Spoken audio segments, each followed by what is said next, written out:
I'm going to do a little Literature Resource Center database tour for you here. I've gotten to the screen already. I've given you information already on how to access the database. And I've asked you to look up your particular author. I'm going to look up Toni Cade Bambara. And I've asked you to find an article that we're not using. So here she is, Toni Cade Bambara. There's lots of more advanced searches that you can do, but for today this is all we need to do.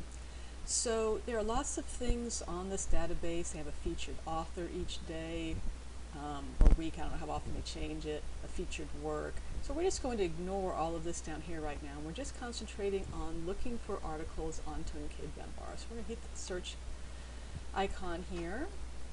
And what you're going to see over here on the right is a breakdown of what types of sources are in the 77 hits. So 77 are considered literature criticism. This can be all sorts of things. We'll talk at more depth about that later.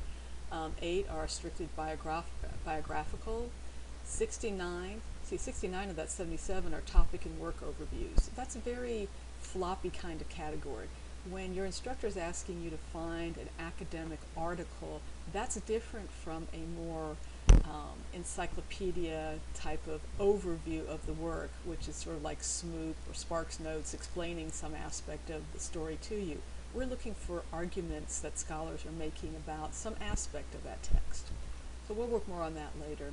And then we have some other random things. We don't want book reviews, so we pretty much ignore any kind of book review. That's not what we're looking for. Alright, so you'll always have a few listed, and then at the end it'll say more.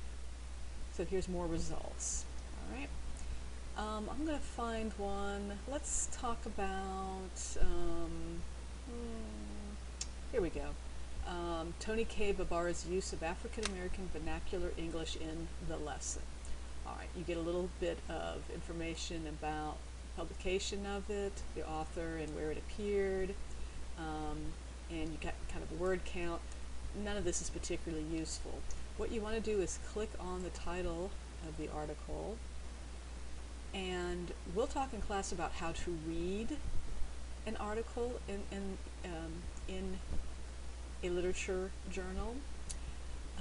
For today I'm just going to point out to you that sometimes in brackets here at the top is an abstract which kind of tells you what the article is about, which is useful. It lets you know whether this seems like it's going to be worthwhile downloading, saving, and reading later. If you'll scroll all the way down to the end of the article, then there's often a works cited page, and that can be helpful for you as well. And there's a source citation at the bottom. All right. All you have to do, this is already an MLA 8th edition, all you have to do is cut and paste this into your works cited page. That's nice for us. We don't have to worry about all the ins and outs of MLA 8th. You can also do that from the citation tool as well.